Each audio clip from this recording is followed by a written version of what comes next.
richest incense that is burned upon the richest shrines in all the gaudy temples of this world, upon your own hearth, in its quiet sanctuary, surrounded by its gentle influence and associations. Hear her, hear me, hear everything that speaks the language of your hearth and home. And pleads for her? Inquired the carrier. All things that speak the language of your hearth and home must plead for her, returned the cricket, for they speak the truth. And while the carrier, with his head upon his hands, continued to sit meditating in his chair, the presence stood before him, suggesting his reflections by its power, and presenting them before him as in a glass or picture. It was not a solitary presence.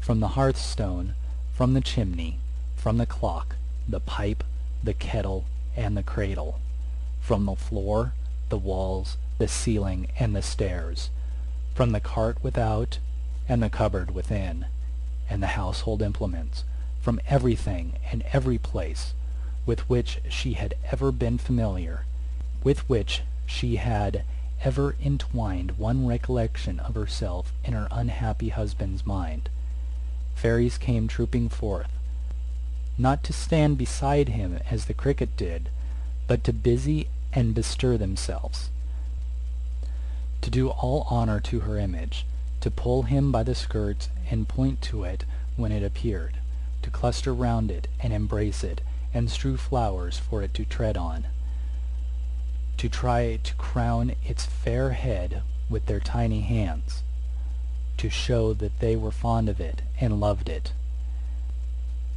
and that there was not one ugly, wicked, or accusatory creature to claim knowledge of it, none but their playful and approving selves.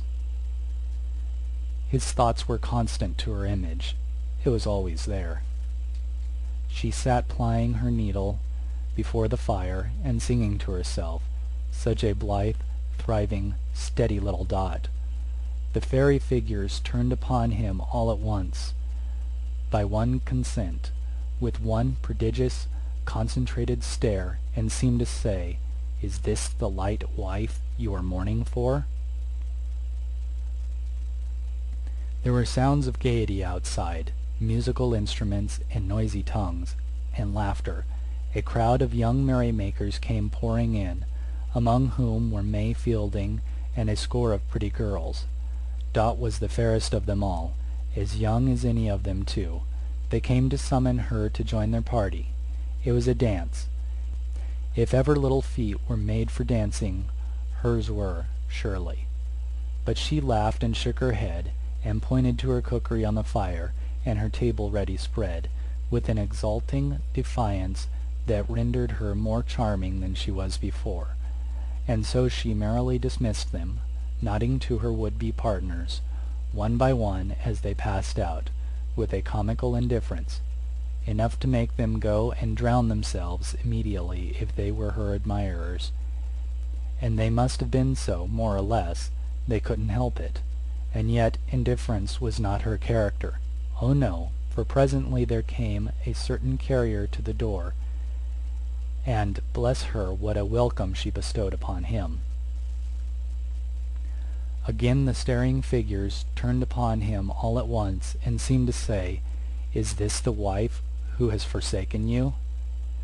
A shadow fell upon the mirror or the picture. Call it what you will, a great shadow of the stranger, as he first stood underneath their roof, covering his surface and blotting out all other objects.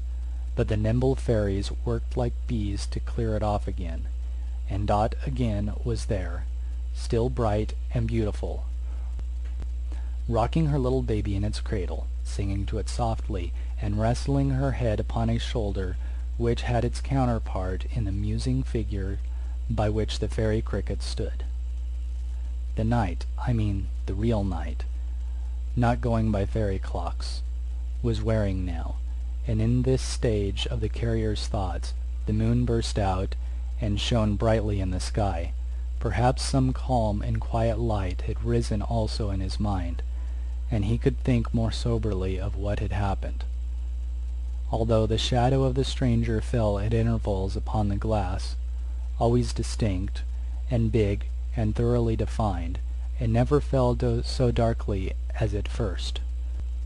Whenever it appeared, the fairies uttered a general cry of consternation and plied their little arms and legs with inconceivable activity to rub it out, and whenever they got at Dot again and showed her to him once more, bright and beautiful, they cheered in the most inspiring manner.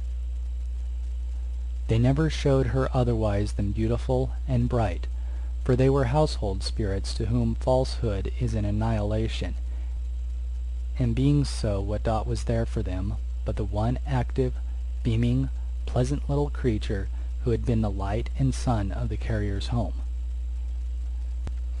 The fairies were prodigiously excited when they showed her with the baby gossiping among the knot of sage old matrons, and affecting to be wondrous old and matronly herself, and leaning in a staid, demure old way on her husband's arm, attempting, she, such a bud of a little woman, to convey the idea of having adjured the vanities of the world in general, and of being the sort of person to whom it was no novelty at all to be a mother.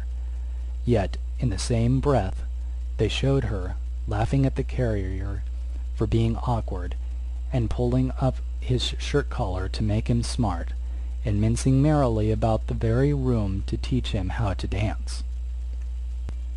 They turned and stared immensely at him when they showed her with the blind girl, for though she carried cheerfulness and animation with her wherever she went, she bore those influences into Caleb Plummer's home, heaped up and running over.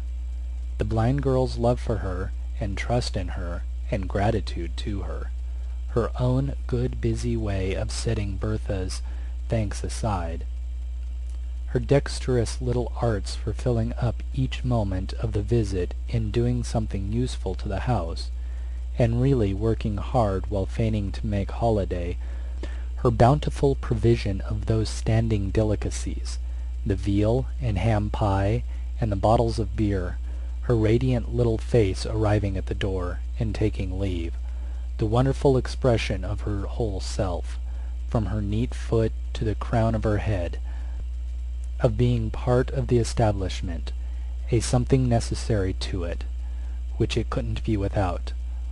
All this the fairies revelled in, and loved her for, and once again they looked upon him all at once, appealingly, and seemed to say, while some among them nestled in her dress and fondled her, "Is this the wife who betrayed your confidence?"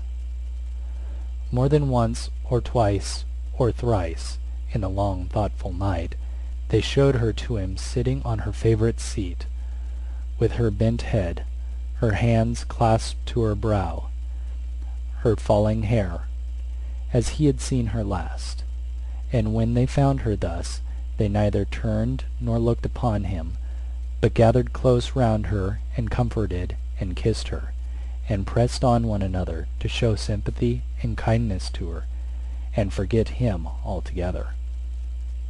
Thus the night passed, the moon went down, the stars grew pale, the cold day broke, the sun rose. The carrier sat still, musing, in the chimney corner. He had sat there with his head upon his hands all night. All night the faithful cricket had been chirp, chirp, chirping on the hearth. All night he had been listening to its voice. All night the household fairies had been busy with him. All night she had been amiable and blameless in the glass, except when that one shadow fell upon it. He rose up when it was broad day, and washed and dressed himself. He couldn't go about his customary cheerful avocations. He wanted spirit for them. But it mattered the less that it was Tackleton's wedding day, and he had arranged to make his rounds by proxy. He had thought to have gone merrily to church with Dot, But such plans were at an end. It was their